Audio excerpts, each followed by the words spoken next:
Friends, grateful to be here with you today preaching this morning. For those who are new, I'm Pastor Sara. I'm in recovery from post-concussion syndrome, which has been a journey for more than a year now, and I'm just coming back into preaching sermons live instead of recording a video ahead of time. So this will be my second attempt at a sermon. 3 weeks ago, it was the first time I preached, and it felt good. Like my brain felt like my brain. It felt familiar. It just felt really good to do. So that I'm really grateful for that. But this week I've had a resurgence of some concussion symptoms. So it's been rough. And so my intention is to try preaching. But I did also make a video ahead of time, so I might need to tag out, and that might take on, after the reading, we might go to that afterwards, just depending on how I'm doing. But again, thank you for the grace. Just as I continue to figure this out and be in process with you. So thank you for just holding this space with me as I'm relearning how to do this whole preaching thing again. So thank you. All right, we're here. Fourth Sunday of Advent, you guys. We have been becoming home, this journey through Advent. So to catch up those who are tuning in via the live stream or on podcasts later, we've already started the conversation this morning, right? We went to light our fourth Advent candle, the candle of hope, and we stopped and said, hang on, we need to have a conversation about hope before we light this candle. And before we do what we've done all Advent, which is to write down our prayer for the candle theme, this week being the prayer of hope. So we're diving into the conversation on hope, okay? Before we light the candles. You guys are all caught up now. Okay, so as I said before, the actual definition of hope, here's one definition: a feeling of expectation and desire for a certain thing to happen, yes, or even more simply, as I said earlier, wanting something to happen or be true. Wanting something to happen or to be true, okay? So that's hope. And I don't know about you, but hope for me, I have associations with this word hope that are very light-filled and warm blankets, snuggly, kind of hope is how it feels for me. I don't know if you have those associations as well.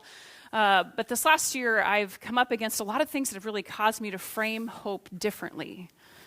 So again, before we light this candle of hope and let it become a representation of our hope, there's some ground to cover before we go all in with hope. So you ready to dig in with me? Yes? What hope is? Excellent. So first, let me tell you about my neighborhood, okay? So I live in a great neighborhood. We have so many great neighbors. It's one of the Kingsgate neighborhoods, if you're familiar with those. So we have a neighborhood pool. I mean, that alone, ideal place to live. So one of the things I treasure most about living there is a group of about 13 other moms. We find ways, we just do a lot of different ways to connect with each other and do life together.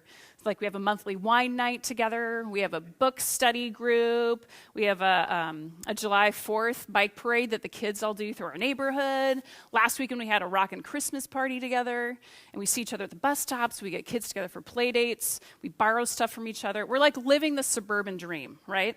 Right? So the past 3 years, over Labor Day weekend, one of the families has invited all of us, all the families, to come to their house that they have on Anderson Island. Do you know where Anderson Island is? Do you know where that is? It's the southernmost of the San Juan Islands. So it's a small little island. And so, most of the families go, and so we pack people into the house that they have. Some families rent another house. Others stay together in the campground on the island. So we're all just there. And this last Labor Day weekend, I think 11 families were there. It was something like 63 people, which is awesome. So it's a lot of chaos and just a lot of goodness. So one of the traditions has become a Sunday morning hike that we do through the woods and down to one of the beaches that's there. So side note, I love that this is what we do on the Sunday morning of Labor Day weekend. So as you know, it's a Sabbath Sunday for us, so we don't have worship here on Sunday on that weekend. So the last 3 years, I've been doing this hike, which is really awesome. That's how I'm spending that time of Sabbath and worship, which I love. So this last Labor Day weekend on that hike, I ended up spending part of that time hiking with Courtney, who's one of the other moms. And Courtney and I have a unique thing in common in that we are both in recovery from long-lasting medical conditions. For me, post-concussion syndrome and life after a TBI, traumatic brain injury. For Courtney, she has Bell's palsy. Right, so you may know that Bell's palsy is a condition that causes sudden temporary weakness of your facial muscles. You can't control your muscles on one side, and this makes half of your face appear to droop. Your smile is one-sided, and often your eyelid won't respond and it resists closing. No one knows the exact cause of Bell's palsy. Most of the time, things start to improve after a few weeks, with kind of 3 to 6 months being the longer kind of time frame for things to resolve. But it can last much longer, sometimes for a lifetime. And Courtney's Bell's palsy has somewhat improved. Like, her eyelid functions great, and her mouth functions well, and she can eat well and stuff. But she's had Bell's palsy for 3 years and doesn't know if or when it will heal, right? So over the past year, during my recovery, Courtney and I, we often just touched base about, like, what are the various therapies you're doing right now? Like, so what are you doing? How's it going? And so I just asked her on our hike to the beach if she was doing any acupuncture or cranial sacral therapy or massage therapy. And she said, no, I haven't been. And then very honestly, she said something like, I don't have the energy to invest hope in trying to get better right now. And she said, there's the time investment that it takes, right? It's like scheduling and getting the appointments, figuring out what to do with the kids. But more than that, she said she was wrestling through the way she said it was, she was wrestling through whether it was time to stop hoping and trying to get better and just grieve what's been lost. And that hit me just so profoundly, right? With my own journey of healing, there is just like this tension of deep grief, right? For all I was missing, for all I couldn't do, for all just not knowing how and if things would go the way I hoped. But also, so deep grief, but also great hope, right? Wanting something to happen or be true. What Courtney shared was just such a kairos for me. We talk about kairos, these moments when God gets our attention. That was such a kairos moment for me. It really stirred up questions that had also been living in me. I hadn't had the words for them yet. Like, what is the relationship between hope and grief? I had felt such uncertainty about how to hold my grief and yet also hope. And I just wonder, have you ever experienced this? Do we have to accept things and believe that they won't change in order to truly grieve and eventually move on? So Courtney helped me see this profound intersection between hope and grief. And I had never seen it before, and I don't know how I'd missed it, but I realized then that hope can be painful. And man, hope is exhausting. And since then, as I've spent more time with this, really, I don't think it's that hope can be painful. It always is. And I wonder how your body responds when you hear that. That hope is hard. That hope asks a lot of us. And maybe this is already something you've really sorted out, but if not, maybe you need to hear this too, because I needed to hear it. I needed to hear it in Courtney's journey. I needed to recognize that it was in my journey too. To know that I could still hope and hurt. That the hurt was part of the hope, that I wasn't doing it wrong. I wasn't not hoping if there was pain there, right? So I just wonder how you respond as you hear this. And maybe with me, you kind of wonder, like, why is that? Why is hope painful? Why? I thought hope was all, it's hope. Like lots of light and goodness. Well, author Sara in a blog that she wrote about Advent, she says it really definitively and profoundly. She says it this way. She says, we don't get to have hope without having grief. We don't get to have hope without having grief. Hope dares to admit that not everything is as it should be, and so if we want to be hopeful, first we have to grieve. First we have to see that something is broken and there is a reason for why we need hope to begin with, right? Of course hope comes with grief. Hope comes with grief because hope is birthed out of that place where we recognize that things are not how they should be. Hope is, again, by definition, wanting something to happen or be true, which it has not yet happened. It is not true. Hope can only be birthed out of what isn't. And so on this fourth Sunday of Advent, before we light this final Advent candle of hope, there's more than one question we need to ask together. Really, there's a question we need to ask first. My friends, what is it you need to grieve? And Sara, as she put it, what do you need to admit as not being as it should be? What is broken?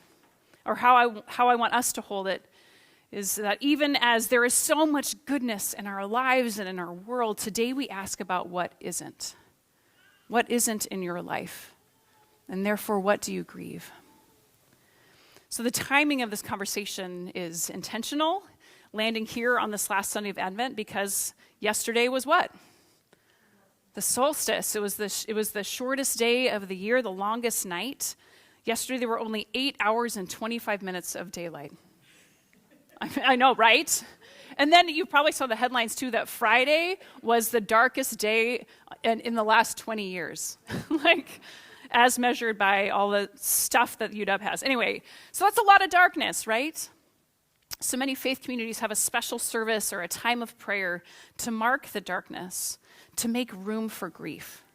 And today, kind of our intention here is the same, to hold in tension what it means to be people who hope and grieve, because they go together.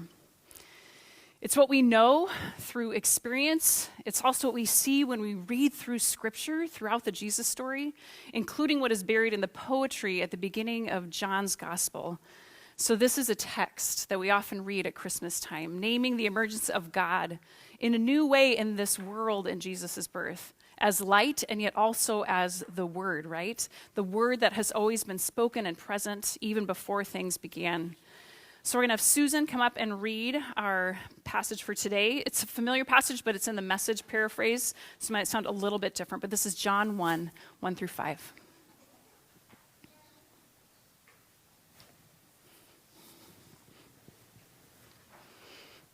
The Word was first, the Word present to God, God present to the Word. The Word was God, in readiness for God from day one. Everything was created through him. Nothing, not one thing, came into being without him. What came into existence was life, and the life was light to live by. The life light blazed out of the darkness. The darkness couldn't put it out. Mm-hmm.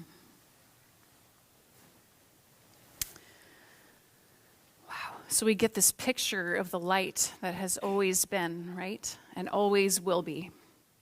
The life light blazed out of the darkness. The darkness couldn't put it out.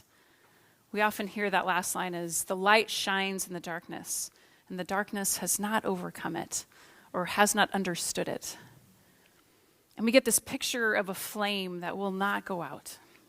So is hope. Hope is the very thing that blazes in the darkness of our grief. Hope and grief, therefore, in a sense, they define each other, right? They are the yin and yang, the two halves that go together. So it is for hope and for grief. So for us to light this hope candle, here's the thing. Grief comes first. We ask first, for what do we grieve? So that then the light of hope can shine from there. This question of our grief and darkness is a question that I always have us ask in some way, some variation, some form during this season every year.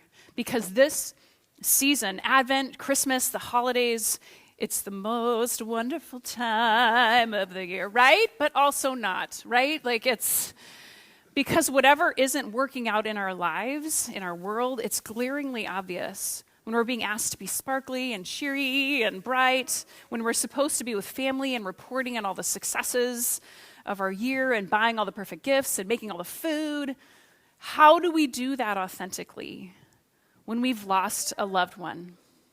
Or when our relationships are strained and broken? Or we don't have anyone to celebrate with?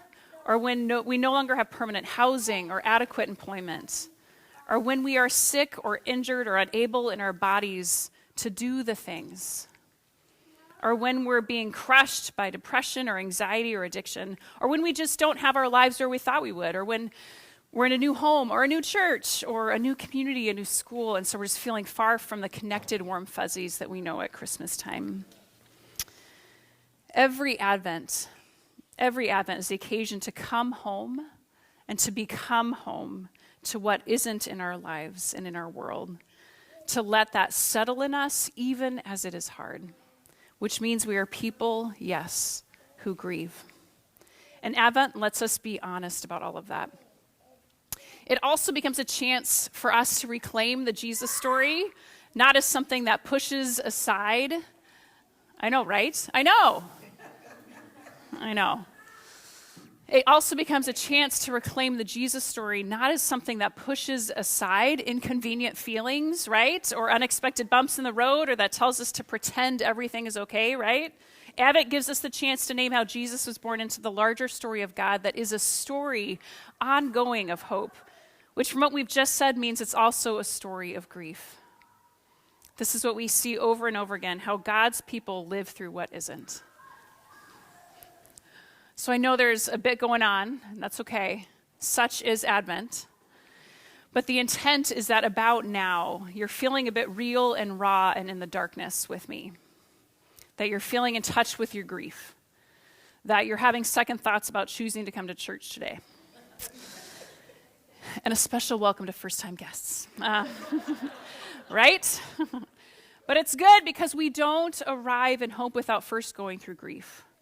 We need to land ourselves in the reality of our darkness in order to let the light begin to shine.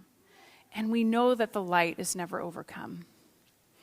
So, my friends, it's the question, what do you grieve? What isn't? So I invite you just to name one grief, one thing that isn't for you. You should have received a piece of paper when you came in. If you didn't get one, can you get your hand up and we'll get one to you? Reese is over there, so she'll walk around. Pull out that piece of paper. I invite you to write down one word or phrase that names a grief that you carry. For me, one of the great griefs of my life, I've said it before, is that my younger brother doesn't speak with my older brother. And we were so tight growing up, and now it's been 12 years since they've had a conversation or really seen each other, and it breaks my heart to not share just in all the things together, right? That my kids, they've never seen their uncles together in the same room. And just all the hilarity that used to ensue when we were together. Man, so and just all the messiness and the pain that my family has to navigate, right, because of that, especially during the holidays. So as we name our grief now, we name it and then we begin to ask, what does it look like to hope in the midst of this particular grief? And to ask, really, how do we do hope? What does that look like? Well, our Jewish siblings have a great way of understanding hope. In Hebrew, one of the meanings for the word hope, it's the word tikva, is cord, or like a rope or a line. So Rabbi Ted Falcon, he told me that, for those of us who know Rabbi Ted. So the invitation is to stand in our grief as we're trying to name and do now, and to open and become home to what isn't in us in our lives. And our hope then becomes like a fishing line, right? That we get to cast out from where we stand now in our grief. We get to cast out our hope to hook us to the hope that we have for the future, to that which we want to happen or to become true in the future. So, friends, it's this line. The hope is the cord then that ties us from this place of grief to what we long for. So yes, we stand in the grief of what isn't, yet we also cast our hope forward into the image of what we long for. And then when that happens, what happens then is that we don't let the grief keep us here, but we let the line pull us forward. We let hope pull us forward into whatever will be. So as I do that from my place of grief, the image I get is one of Steve and David. They're like facing each other and they're smiling and there's this bright white light illuminating them. And so yes, it's all the, oh, it's hope kinds of things that I associate with hope, but it's in that place, born out of the grief and the longing that I have for something to happen and be true in the midst of what isn't. I also get images of just hoping for, just that our family has better communication about what this means and how we handle the things together. So that, there are some more nuts and bolts ways that I see hope too. But I love this image of light too, because I don't know if it will be, right? I don't know if there ever will be that, but I do know that I can hold this as my image of prayer, right? This is what I pray for, and let that pull me towards a hope-filled future for them and for our family. So this is what it feels like to embody the light that shines and is not overcome by darkness, right? I still have my grief, but I am not just stuck in it. This is what hope does. It pulls us into the possible light of the future. So now with your same piece of paper that you have, that paper has two sides, I'm guessing, right? So one side is for you to name what isn't, your grief. And then the other side is for us to name our hope. On the other side, we write a word of hope for that cord that ties you to something that you want to have happen or be true in this grief that you feel. Both sides of this paper together, we are road mapping. This is how we do the process of becoming home to what isn't. This is what it looks like for us to become home to what isn't. This is the process of becoming home to the yin and yang of grief and hope together. These realities that are woven through the Jesus story and woven through ours too. So my friend Courtney, man, she was onto something. We don't get to have hope without grief. Dang it. Like Courtney helped me to see, hope is what we do in grief. Hope is what we choose to cast out, a lifeline that pulls us toward what can be. It doesn't deny the grief, but it gives us the capacity to hold the grief with light. So my friends, we want to turn this room just into a space for us to be present to what's coming up for us today. A space in which we can respond, a space to take our time before we rush into these final moments before Christmas, to let this settle as we all become home to what isn't. So we're going to have an extended time of singing a few songs. During this time, you're invited to kind of choose your own adventure in the room through a few different things. So let me map it out for you. So first, we have set up space to light candles here. And we've set it up around the empty manger, just the emptiness embodying what is missing, what isn't in our lives. And yet also pointing us towards the hope, right? The hope of what and who is to come. So you can come in and light a candle, sit down, and find that space to grab hold of the light and set it aflame. Taking a moment to pray at the manger. There's also our usual candle lighting stations. You can also choose to do that on the sides if you prefer. Also, so that's the first thing. Also, when you're ready, you can bring your paper here, your grief and your hope, and we leave it here at the base of our hope candle, offering our hope and our grief and prayer. And then finally, when you're ready, you can come and receive Holy Communion. We'll have our stations up as well. Here in the meal, here we remember how Jesus took bread and the cup and blessed it and gave it to his disciples then and to us now, and to all now. Taken, blessed, broken, given. We remember this life that's poured out for all. So today, as we come to receive communion, we let the actual physical things of bread and wine remind us of the actual physical presence of God, our Emmanuel, our God with us, who sustains that light of our hope always, no matter how dark our grief. In the bread and the cup, we remember. So we'll have folks serving communion in 2 stations. They're using gluten-free bread. Take that bread and dip it either into the wine or the grape juice. The wine is the darker liquid.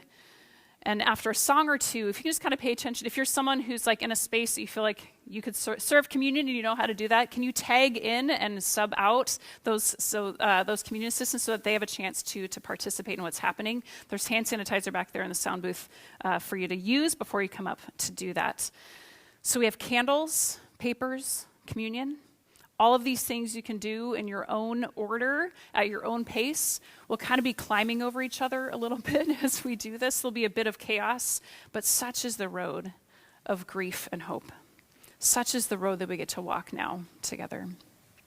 So friends, as we open up this space, let's pray.